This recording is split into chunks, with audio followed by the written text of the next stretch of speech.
didn't end the world. It just made it quieter. The city stopped screaming.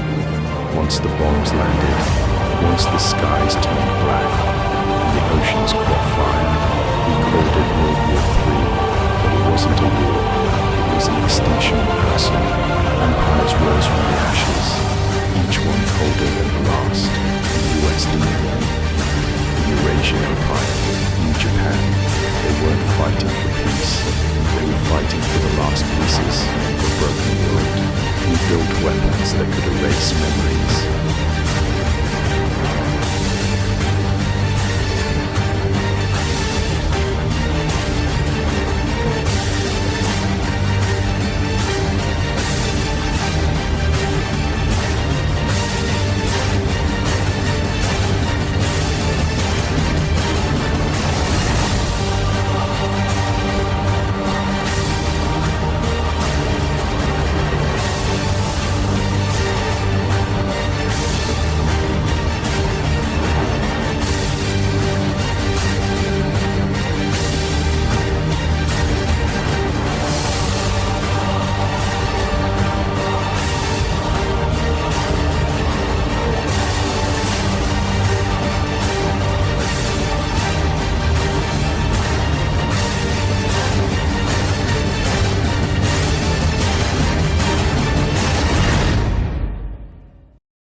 It's not every day your spoiled, entitled as hell little brother has his brain fused with an international dictator.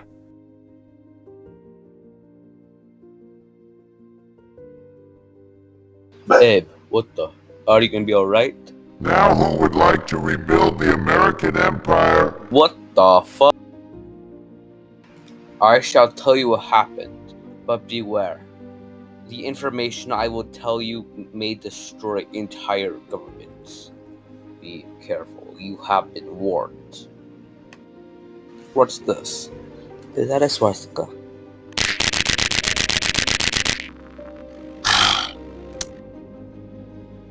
This means one thing, the Nazis never died.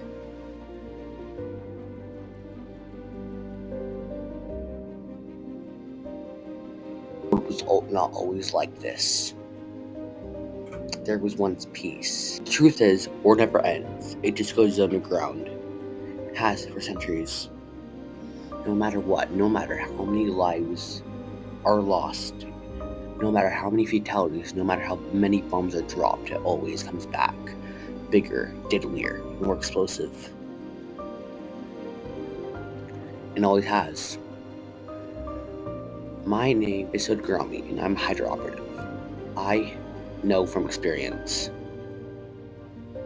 Back 500 years ago, in 2025, the world was different. Instead of constant war, the fear being nuked. Enemies always on the borders. It was good life, I've been told. Everyone was social. There was amazing technology. There were AI it wasn't exactly what they thought it'd be, but it's not what it is now. This is still pretty good, I admit. But then Trump came. Don't matter if you loved him or hated him, he was president. He broke many rules. He wasn't afraid to. He was proud to break the rules. But by the time he was ready for his third term, someone killed him. Nobody knows what. Nobody knows who. Only knows it was shellfish poison.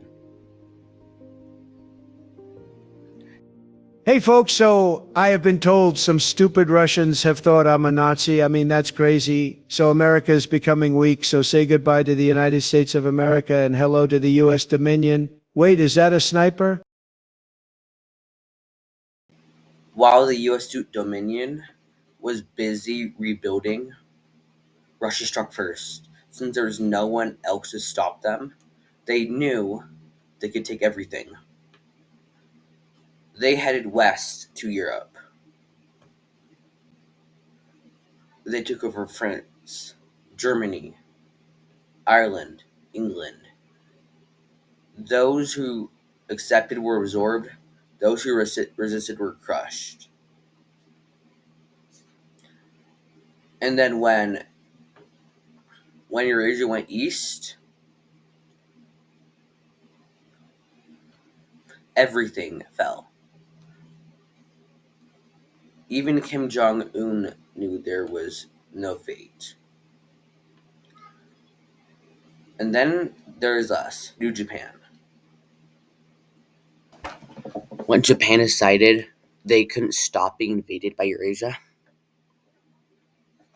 they decided to join forces.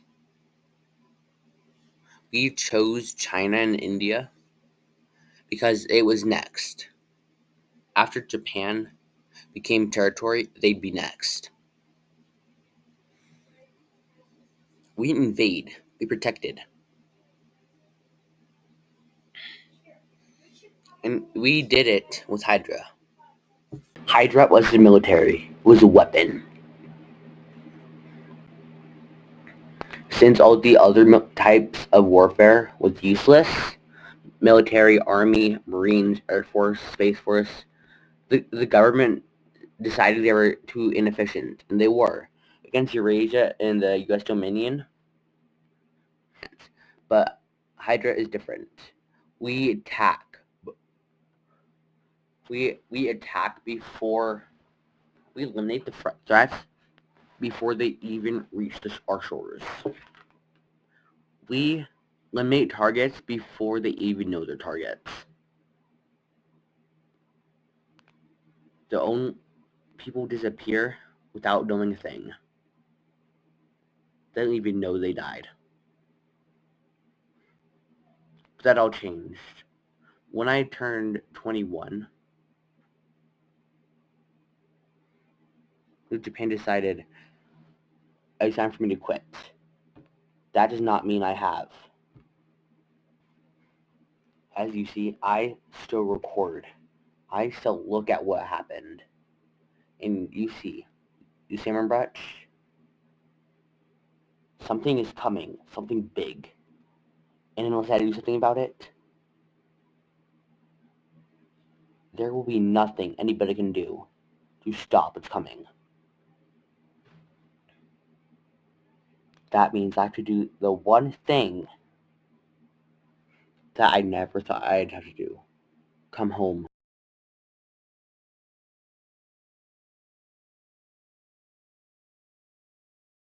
I never plan to come back here.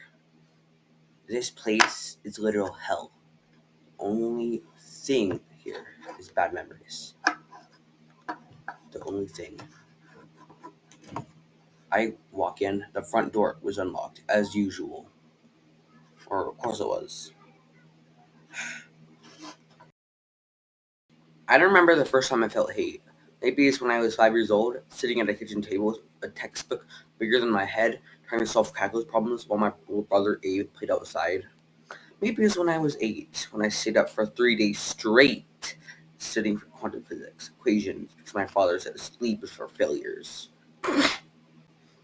Or maybe it was when I got my first A, instead of an A+. My father stared at me like I had personally disgraced our entire bloodline. But if I had to choose a moment, the moment that broke me, it was the day I realized Abe could do anything he wanted, and I could do nothing. No video games, no friends, no distractions. That was the rule. I wasn't built like a child, I was built like a machine. While other kids in New Japan spent weekends playing on the streets or watching anime, I spent mine locked in my father's solving equations that even grown men struggled with. Math, science, engineering, languages, history. There wasn't a single subject getting forced in my brain. Because in his mind, I wasn't his son. I was his investment. He wanted me in the best college and the best career with the best reputation because my success wasn't about me. It was about him. If I failed, he failed. And failure wasn't acceptable, but Abe could do anything he wanted with it and get away with it. He failed tests, no punishments. He skipped school, no consequences. He brought home a report card with nothing but Z's, the lowest grade possible. Father just laughed and called him unique.